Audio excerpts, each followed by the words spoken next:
Hello friends.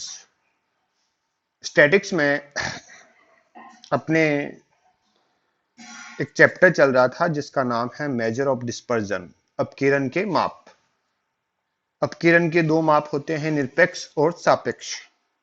ठीक है, जिसमें हमने निरपेक्ष माप में हमने देखा था रेंज। रेंज मतलब हाईएस्ट माइनस स्मॉलेस्ट, यानी सीरीज की सबसे बड़ी वैल्यू और सबसे छोटी वैल्यू का जो डिफरेंस होगा वो रेंज होगा। ठीक है, और कॉफिशिएंट ऑफ रेंज, जो कॉफिशिएंट ऑफ रेंज है वो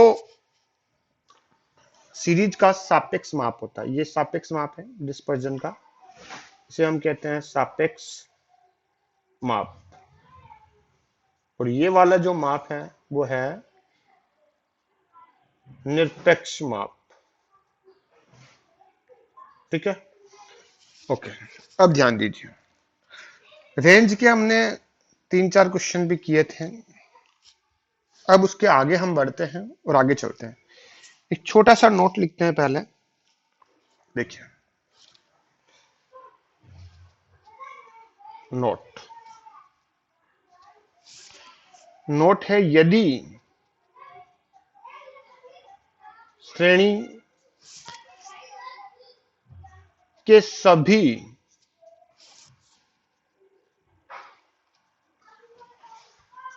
संख्याओं, यदि श्रेणी की सभी संख्याओं में समान, श्रेणी की सभी संख्याओं में समान राशि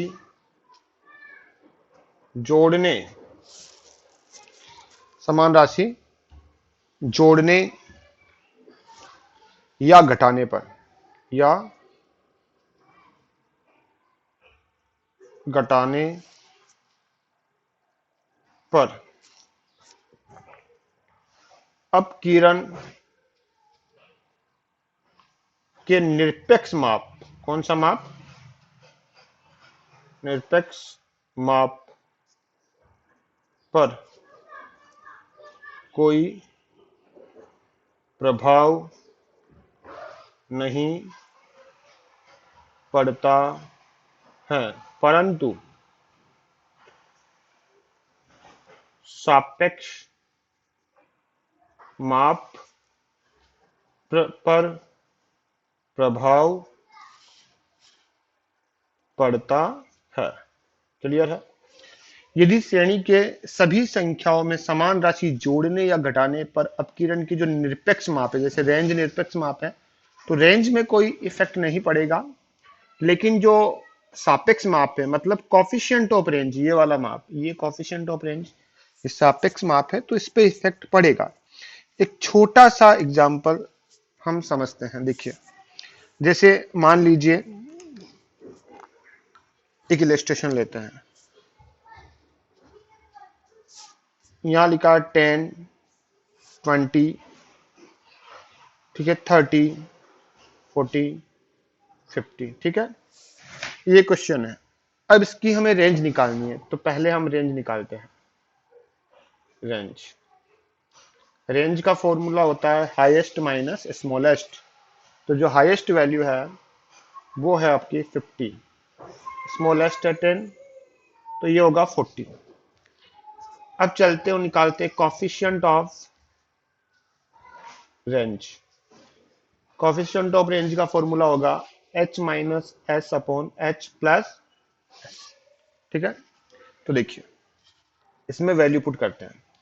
h है 50 माइनस 10 अपॉन 50 प्लस 10, तो ये होगा 40 अपॉन 60। कैंसिल करेंगे 2/3। 2/3 आपका आ गया कॉफिशिएंट ऑफ रेंज।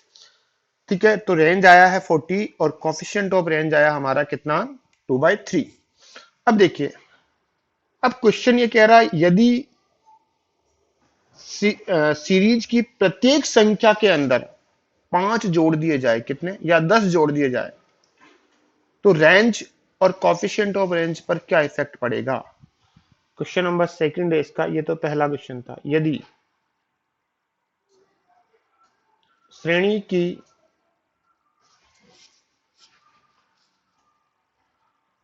प्रत्येक संख्या में 10 जोड़ दिए जाए तो रेंज तथा कॉफिशिएंट ऑफ रेंज पर क्या प्रभाव पड़ेगा। तो देखिए, यानी श्रेणी की जो प्रत्येक संख्या है उसके अंदर 10 जोड़ दिया जाए तो रेंज और कॉफिशिएंट ऑफ रेंज पर क्या इफेक्ट पड़ेगा। तो देखिए, हमारा जो क्वेश्चन था वो ये था 10, ठीक है, ये 10, 20, 30, 40 एंड ये 50। अब बोला कि श्रेणी की प्रत्येक संख्या में 10 जोड़ दिया जाए। तो देखिए, ये 10, 10, 10, 10 एंड ये 10, यानी हमने जितनी भी संख्या है सब में 10 जोड़ा तो नया जो x मिलेगा हमारा वो मिलेगा 20, 30, 40, 50 एंड ये 60।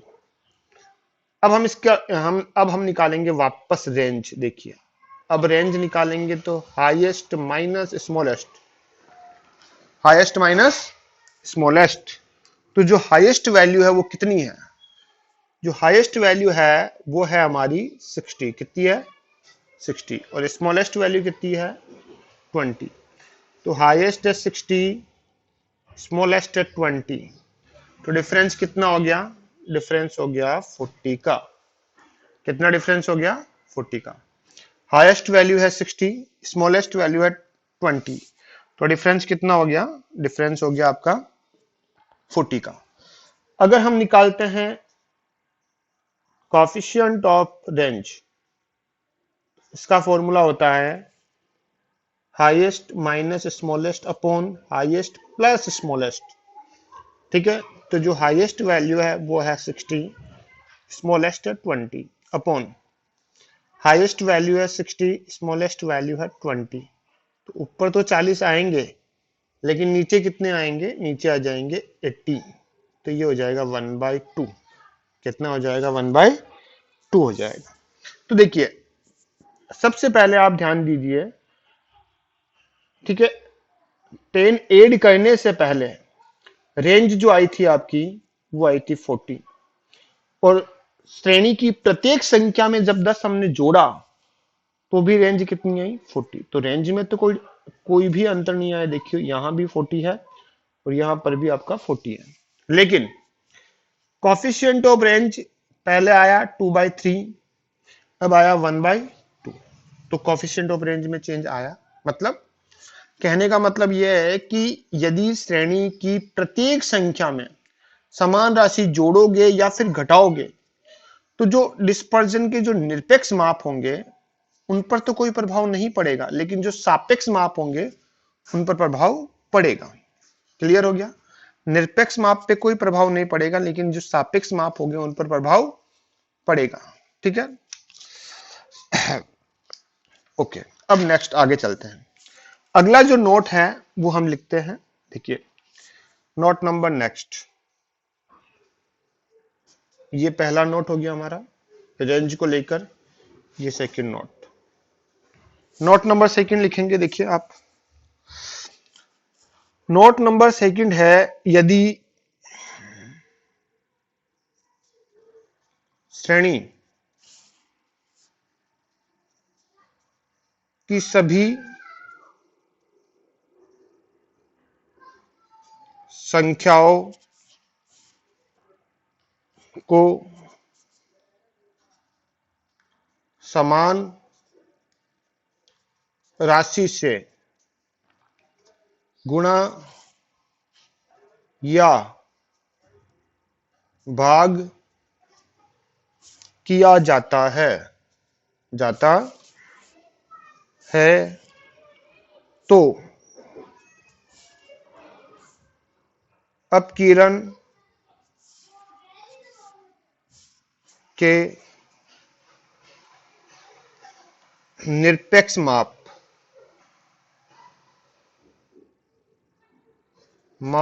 पर प्रभाव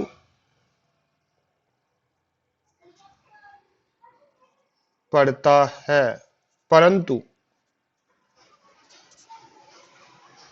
सापेक्ष माप पर कोई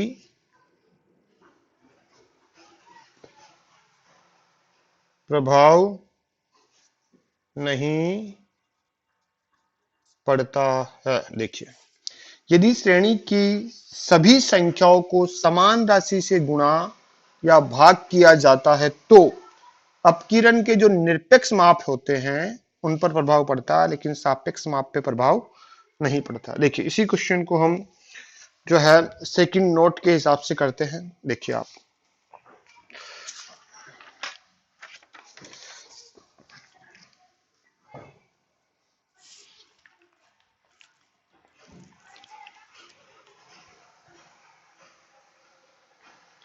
देखिए जैसे ये क्वेश्चन है हमारा, अभी हमने किया था ये वाला ही, 10, 20, 30, 40 एंड ये 50। क्लियर। अब यहां लिख दिया, यदि श्रेणी की प्रत्येक संख्या को 5 से गुणा कर दिया जाए तो रेंज तथा कॉफिशिएंट ऑफ रेंज पर क्या प्रभाव पड़ेगा। देखिए, 10, 20, 30, 40, 50 ये क्वेश्चन है हमारा। बोला यदि श्रेणी की प्रत्येक संख्या को 5 से गुणा कर दिया जाए, क्योंकि ये क्वेश्चन हमने पहले किया था, रेंज आई थी 40 और कॉफिशिएंट ऑफ रेंज आया था 2/3। अब हम चेक करते हैं, यहां लिखते हैं ये हमारा एक्स है 10, 20, 30, 40 एंड ये बेटा 50। क्लियर। अब इसको हम 5 से मल्टीप्लाई कर लेते हैं, 5, 5, 5, 5 एंड ये 5। तो अब एक्स आ गया, आ जाएगा आपका 50, यहां हो जाएगा 100, 150, ठीक है, 200 एंड 250। ठीक है, ये एक्स आया। अब इसमें आपकी जो हाईएस्ट वैल्यू है, वो है आपकी, ये तो स्मॉलेस्ट हो गई और ये आपकी हाईएस्ट हो गई। तो अब रेंज देखिए, रेंज इक्वल टू होता है हाईएस्ट माइनस स्मॉलेस्ट। तो रेंज आपकी आ जाएगी 250 माइनस 50 इक्वल टू 200। तो रेंज, पहले रेंज आती थी 40 देखिए, और अब आपकी जो रेंज आ रही है वो आ रही है कितनी, देखिए पहले रेंज कितनी आ रही थी, देखिए आप 40, अब रेंज आ रही है 200। तो रेंज में तो जो है परिवर्तन आ रहा है, यानी निरपेक्ष माप में चेंज आ रहा है मल्टीप्लीकेशन से। अब सापेक्ष माप निकालते हैं, मतलब कॉफिशिएंट ऑफ रेंज, निकालें h minus S upon H plus S. h है आपका 250 minus 50 upon h plus S, तो 250 प्लस 50, तो ये हो गया 200 अपॉन 300। तो 2 से 2 कैंसल, 2/3, ये आ गया आपका कॉफिशिएंट ऑफ रेंज। तो अब जो हमारा कॉफिशिएंट ऑफ रेंज आया है वो पहले कितना था, पहले था 2/3 और अब भी यह है 2/3। तो कॉफिशिएंट ऑफ रेंज में कोई डिफरेंस नहीं आया। तो निष्कर्ष के रूप में हम क्या कह सकते हैं, हम कह सकते हैं कि देखिए जो रेंज है, क्या है रेंज, ठीक है, ये एक निरपेक्ष माप है पहली बात तो, ठीक है। और कोफिशिएंट ऑफ जो रेंज है वो आपका एक है सापेक्ष माप। क्लियर? रेंज में नो चेंज, चेंज नहीं होता है, रेंज में चेंज नहीं होता है। कब नहीं होता है? प्रत्येक संख्या में प्लस करने पे कुछ, या प्रत्येक संख्या में कुछ माइनस करने पे चेंज नहीं होता है, ठीक है। कोफिशिएंट ऑफ रेंज एक सापेक्ष माप है, ठीक है, इसमें चेंज होता है, चेंज प्लस और माइनस करने पे चेंज होता है, ठीक है। अब देखो, रेंज जो है एक निरपेक्ष माप है, प्लस और माइनस पे चेंज नहीं होता है, लेकिन चेंजेज आएगा कब? जब आप मल्टीप्लीकेशन करोगे या डिवाइड करोगे तो। लेकिन जब आप मल्टीप्लीकेशन एंड डिवाइड करोगे तो रेंज में तो चेंज होगा, लेकिन जो कोफिशिएंट ऑफ रेंज है उसमें चेंज नहीं होगा। तो यहां लिखते हैं नो चेंज मल्टीप्लाई या डिवाइड करने पे। तो ये आपको थोड़ा याद रखना है, क्योंकि ये अक्सर एग्जाम में पूछे जाते हैं, ठीक है। क्लियर है? रेंज निरपेक्ष माप है, कोफिशिएंट ऑफ रेंज सापेक्ष माप है। रेंज में चेंज नहीं होता है प्लस और माइनस करने पे, लेकिन कोफिशिएंट ऑफ रेंज में चेंज होता है प्लस और माइनस करने पर, ठीक है। रेंज में चेंज होता है अगर मल्टीप्लाई या डिवाइड करेंगे, लेकिन कोफिशिएंट ऑफ रेंज में चेंज नहीं होता है अगर आप मल्टीप्लाई और डिवाइड करो तो, ठीक है। ओके, अब देखिए एक छोटा सा क्वेश्चन लेते हैं और इसका।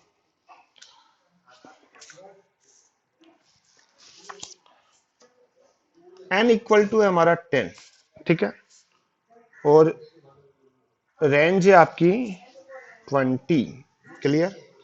रेंज कितनी है? 20। यदि सभी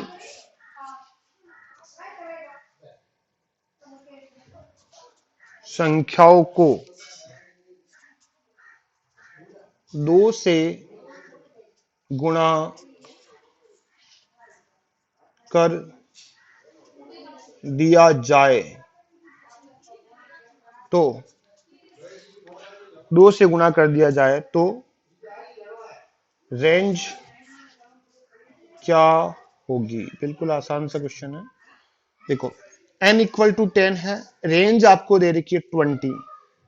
वो बोल रहा है यदि सभी संख्याओं को 2 से गुणा कर दिया जाए तो रेंज क्या होगी? अगर सभी संख्याएं डबल होगी, क्योंकि 2 से मल्टीप्लाई करेंगे तो वो डबल होगी, तो रेंज भी क्या हो जाएगी आपकी? डबल। तो आप डायरेक्टली आंसर लिख सकते हो range equal to 20 multiply by 2 equal to 40। Clear है?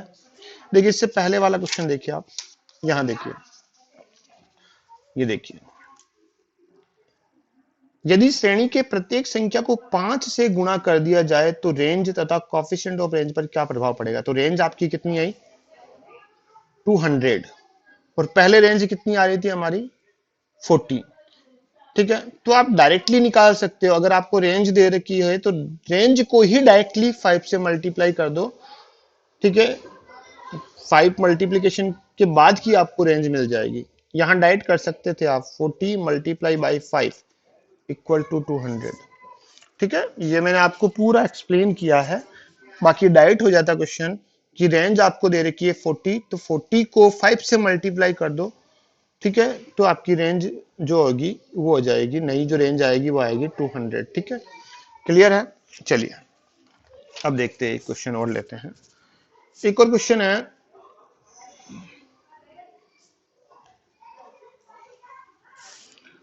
n इक्वल टू आपका है 10। क्लियर? n इक्वल टू कितना है? 10। रेंज दे रखी है 20, और वो बोल रहा है यदि सभी संख्याओं को, यदि सभी संख्याओं को 2 से भाग कर दिया जाए अगर 2 से भाग करेंगे तो सारी संख्या आधी होगी, तो आपकी जो नई रेंज आएगी वो भी आधी हो जाएगी। मतलब नई रेंज कितनी होगी, ये 20 है, 20 का 1/2 इसको हाफ कर दो मतलब 10, ये आपकी रेंज हो जाएगी। क्लियर है या कोई दिक्कत है? कोई दिक्कत नहीं है, समझ आ रहा है आप लोगों के अच्छे से, बहुत बढ़िया। चलिए, अगर आपको डिस्क्रीट सीरीज दे रखी हो और रेंज निकालनी हो फिर क्या करोगे, क्योंकि उसमें तो आपके पास एक्स भी होगा और आपके पास एफ भी होगा। तो देखिए नेक्स्ट क्वेश्चन देखिए,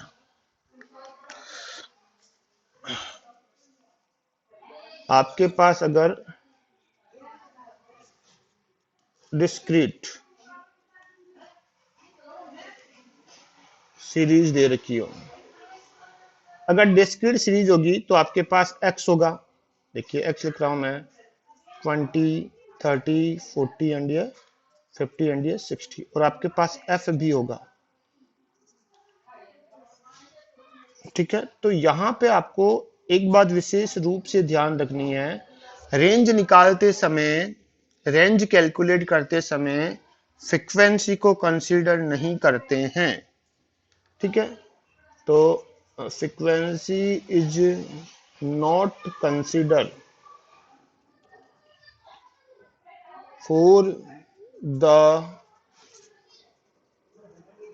कंप्यूटिंग रेंज, यानी रेंज कैलकुलेट करते समय फ्रीक्वेंसी को कंसीडर नहीं किया जाएगा। इसका मतलब है कि ये आपकी स्मॉलेस्ट वैल्यू है और ये आपकी हाईएस्ट वैल्यू है, और इन दोनों का जो डिफरेंस है वो डिफरेंस आपका क्या हो जाएगा, रेंज हो जाएगा।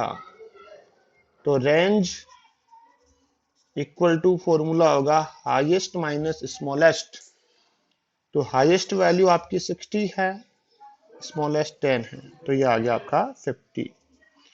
और आपका जो कॉफिशिएंट ऑफ जो रेंज है वो हो जाएगा highest minus smallest upon highest plus plus smallest, highest plus smallest.